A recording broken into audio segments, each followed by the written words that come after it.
Hi, welcome to simple cooking. இன்றைக்கி நம்ம சூப்பரான ஆனியன் குருமா எப்படி செய்கிறதுன்னு தான் பார்க்க போகிறோம். ஆனியன் வந்து உங்களுக்கு வேணுன்ற அளவு நல்லா நிறையாவே ஒரு 4 பெரிய ஆனியன் வந்து எடுத்துக்கலாம். நல்லா ஸ்லைஸாக கட் பண்ணிக்கலாம்.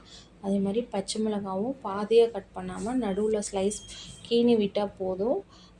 அதுக்கப்புறம் கசகசா, பொட்டுக்கடலை, பெருஞ்சீரகம் இதை வந்து நல்லா வறுத்துட்டு தேங்காய் வந்து ஒரு கை நிறையா எடுத்துக்கிட்டு அது கூட வச்சு அரைச்சி இந்த குழம்புல ஊற்ற போகிறோம். அதுக்காக தான் வறுத்துட்டு இருந்தேன். இப்போ வெங்காயம், பச்சை மிளகாய், பட்டை, லவங்கம், புதினா ஒரு கைப்பிடி அளவு இதெல்லாம் போட்டு நல்லா வணக்கிக்கலாம். லைட்டாக உப்பு மஞ்சள் போட்டு வணக்கினா சீக்கிரம் வணங்கிடும். இஞ்சி பூண்டு வந்து கொஞ்சமாக இருக்கிறனால நான் வந்து தக்காளி போட்டிருக்கேன்.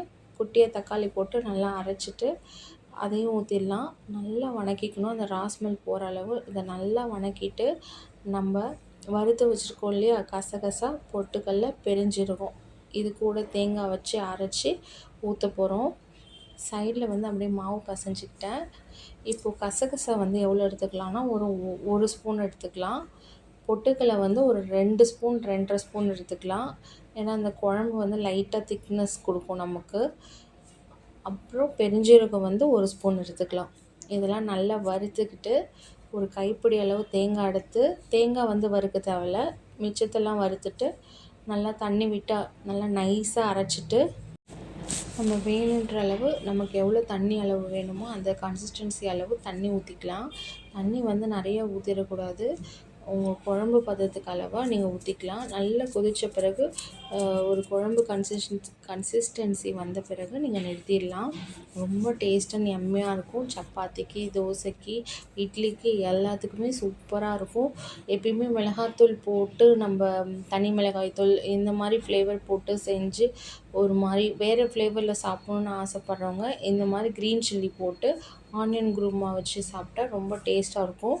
உங்களுக்கு வேறு ஃப்ளேவர் இதுலேயே ஆனியன் குருமாலே வேறு ஃப்ளேவர் வேணுன்னா கொஞ்சமாக கரம் மசாலா, கறி மசாலா 1 ஸ்பூன் போட்டுக்கலாம். இதிலே போட்டு நல்லா வணக்கிட்டு இந்த மாதிரி தேங்காய், பெருஞ்சீரகம், பொட்டுக்கடலை, கசகசா எல்லாத்தையும் அரைச்சி ஊற்றி சாப்பிட்டா நல்லா டேஸ்ட்டாக இருக்கும். கண்டிப்பாக இந்த ரெசிபி வீட்டில் ட்ரை பண்ணி பாருங்கள். ட்ரை பண்ணி பார்த்துட்டு எப்படி இருக்குன்னு சொல்லுங்கள். மறக்காமல் நம்ம சேனலுக்கு உங்கள் சப்போர்ட்டை கொடுங்க. லைக் பண்ணுங்கள், ஷேர் பண்ணுங்கள், சப்ஸ்கிரைப் பண்ணுங்கள் மக்களே. தண்ணி அவங்க வேண்டுற கன்சிஸ்டன்சியில் அளவு நம்ம ஊற்றியாச்சு. ஊற்றிட்டு தட்டு போட்டு மூடினோடனே நல்லா கொதித்தோடனே நம்ம இறக்கிட்டா நல்லா சூப்பராக இருக்கும். சுட சுட சப்பாத்தி சைடில் போட்டு குழம்பு ஊற்றி சாப்பிடும்போது டேஸ்ட் அண்ட் எம்மியாக இருக்கும். எங்கள் வீட்டில் குட்டி பசங்க வந்து எப்பயுமே தோசை தான் சாப்பிடுவானுங்க, இட்லி சாப்பிடவே மாட்டானுங்க. சப்பாத்தி அட்லீஸ்ட் இந்த மாதிரி செஞ்சு கொடுத்தா ஒரு சப்பாத்தியாவது சாப்பிடுவாங்களேன்னு கொஞ்சம் மெனக்கெட்டு செய்கிறது. மெயினாக குட்டீஸ்க்கெலாம் இந்த மாதிரி குருமா வச்சு ஊட்டி விட்டால் ரொம்ப பிடிக்கும். குட்டீஸ் வச்சுருக்கிறவங்களாம் வீட்டில் கண்டிப்பாக இந்த ரெசிபியை ட்ரை பண்ணி பாருங்கள். ட்ரை பண்ணி பார்த்துட்டு எப்படி இருக்குன்னு கமெண்ட்டில் சொல்லுங்கள். ஃபுல் வீடியோ ஸ்கிப் பண்ணாமல் பாருங்கள். லைக் பண்ணுங்கள், ஷேர் பண்ணுங்கள், சப்ஸ்கிரைப் பண்ணுங்கள். Thank you and ta-ta.